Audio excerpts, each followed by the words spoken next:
Hello guys, আমরা sea food খেতে চলে এসেছি।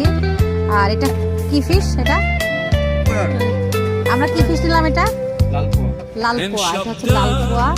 এখন আমরা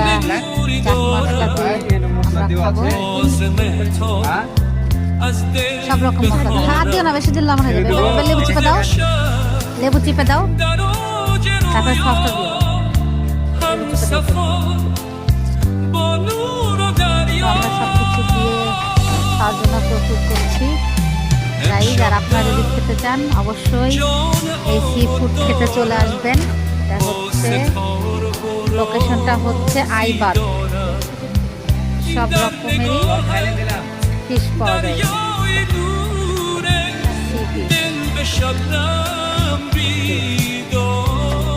লাস্ট একটা এটা দাও, দাও দাও।